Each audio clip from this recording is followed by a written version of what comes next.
Hello friends, வணக்கம் and welcome to Kalandhizzchannel lifestyle. இன்னைக்கு Kalandhizzchannel lifestyle என்ன வீடியோ அப்படினு பாத்தீங்கன்னா ஒரு ஹெல்தி ரெசிபி தான் இன்னைக்கு. என்ன அப்படினு பாத்தீங்கன்னா சோள பணியாரம் செய்ய போறோம்.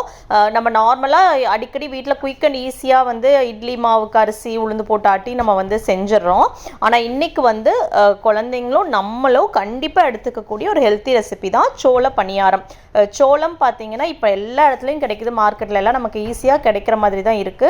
ஆர்கானிக் சாய்ஸஸ் நிறைய இருக்கு. ஸோ அந்த மாதிரி ஏதாவது ஒரு வகை சோளத்தை வாங்கி நல்லா கழுவி நல்ல வெயில் இருக்கிறப்ப காய போட்டு எடுத்து வச்சுக்கோங்க. ஸோ அது வந்து சோளம் 1 டம்ளர் எடுத்துருக்கிறேன், பச்சரிசி 1 டம்ளர் எடுத்துருக்கிறேன். பச்சரிசி வந்து மொறுமொறுப்புக்காக சேர்க்குறோம். ஸோ சோளம் பச்சரிசியே சேர்க்காம சோளத்திலேயே ஃபுல் அண்ட் ஃபுல் பணியாரமும் செய்யலாம். பட் குழந்தைங்க நம்மலாம் வந்து கொஞ்சம் டேஸ்டியாக சாப்பிட்டு பழகிட்டோம் இல்லையா, நாக்கு ருசிக்காக வந்து கொஞ்சம் இந்த பச்சரிசி சேர்த்துக்கலாம். 1/2 கப்பு உளுந்து சேர்த்துக்கலாம். அப்போ எந்த டம்ளரில் அரிசி எடுத்தீங்களோ எந்த டம்ளரில் சோளம் எடுத்தீங்களோ எல்லாம் ஒரே மெஷர்மெண்ட் தான். 1 டம்ளர் சோளம், 1 டம்ளர் பச்சரிசி, 1/2 டம்ளர் உளுந்து, கூட 1 ஸ்பூன் வெந்தயம் போட்டுக்கோங்க. இதை வந்து கழுவிட்டு நல்லா ஊற வச்சுருங்க. சோளம் வந்து 6 to 8 மணி நேரம் நல்லா ஊறினா மட்டும்தான் அரைப்படும், இல்லைன்னா உங்களுக்கு நல்லா அரைப்படாது. அதனால சோளம் வந்து இப்போ நீங்கள் மறுநாள் காலையில் பணியாரம் செய்ய போகிறீங்கன்னா இன்றைக்கி காலையிலே ஊற வச்சுருங்க, சாயந்தரமாக அரைச்சி வைங்க. மறுநாள் காலையில் வந்து நீங்கள் பணியாரம் செஞ்சுக்கலாம். நல்லா ஊறினதுக்கப்புறமா சோளத்தை வந்து நல்லா கழுவி எடுத்துட்டு, நீங்கள் நிறைய குவான்டிட்டியில் அரைக்கிற மாதிரி இருந்தால் கிரைண்டரில் போட்டு அரைக்கலாம். இல்லை ஒரு வேலைக்கு மட்டும் தான் பணியாரம் செய்ய போகிறோம் அப்படின்னா நம்ம மிக்சிலையும் தாராளமாக அரைச்சிடலாம். ஆனால் நல்லா ஊறணும், அது மட்டும் பார்த்துக்கோங்க. ஆக்சுவலி வந்து சோளத்தில் வந்து நிறைய வெரைட்டிஸ் இருக்குது. நம்ம வந்து மோஸ்ட்லி மார்க்கெட்டில் பார்த்திங்கன்னா அந்த சின்ன சோளம் வந்து நமக்கு எல்லா இடத்துலையுமே அவைலபிலிட்டி இருக்குது. அந்த சூப்பர் மார்க்கெட்லாம் பார்த்திங்கன்னா அது நல்லா ஊறும் சீக்கிரமாக. நம்ம வாஷ் பண்ணி அரைக்கிறக்கும் நல்லாயிருக்கும். ஃபஸ்ட்டு சோளத்தை தனியாக அரைச்சி வச்சுக்குங்க. அதுக்கப்புறம் உளுந்தையும் அரிசியும் சேர்த்து அரைச்சிக்குங்க. அரைச்சி ஒரு பாத்திரத்தில் ஊற்றி நம்ம எப்படி இட்லி மாவுக்கு கலந்து வைப்போமோ அதே மாதிரி தான் உப்பு வேணுங்கிற அளவுக்கு போட்டு நல்லா கலந்து வச்சுருங்க. மறுநாள் நல்லா புளிச்சிரும். ஒரு 8 மணி நேரம் புளிக்க விட்டுருங்க.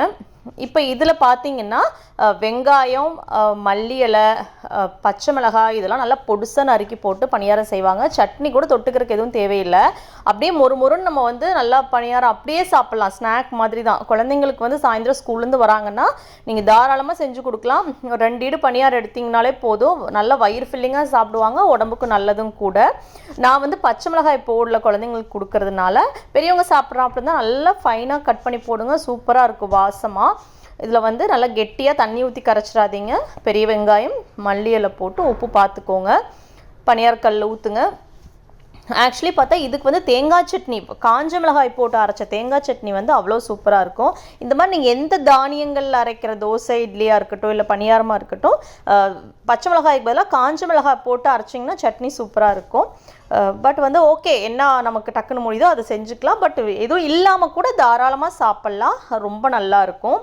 சோளம் பார்த்தீங்கன்னா டயபெட்டிக் பேஷண்ட்லாம் நிறைய சாப்பிட்லாம். ஏன்னா இதில் க்ளூட்டன் கிடையாது. நம்ம கோதுமை மைதாக்கெல்லாம் போகிறப்ப க்ளூட்டன் ஃபார்ம் ஆகும், அது வந்து நமக்கு பிளட் சுகரை வந்து அதிகப்படுத்தும். இதில் அந்த பிரச்சனையெல்லாம் கிடையாது. அவங்க வந்து அடிக்கடி எடுத்துக்கலாம். பிளட் வந்து உடம்புல ரத்தம் ஊறுறதுக்காகவும் இது நிறைய சாப்பிடுவாங்க. ஸோ கண்டிப்பாக இந்த சோள பணியாரம் வந்து வாரத்தில் ஒரு நாள் சோள தோசையாவோ சோள இட்லியாவோ பணியாரமாவோ நீங்கள் செஞ்சு சாப்பிடுங்க, உடம்புக்கு ரொம்ப நல்லது. நான் வந்து இன்றைக்கி தேங்காய் சட்னி புதினா சட்னியோடு தான் சாப்பிட போகிறேன். ட்ரை பண்ணி பார்த்துட்டு எப்படி இருந்துச்சு அப்படிங்கிறத கண்டிப்பாக என் கூட ஷேர் பண்ணிக்கோங்க. தேங்க்ஸ் ஃபார் வாட்சிங் Kalandhizzchannel லைஃப் ஸ்டைல். பாய்.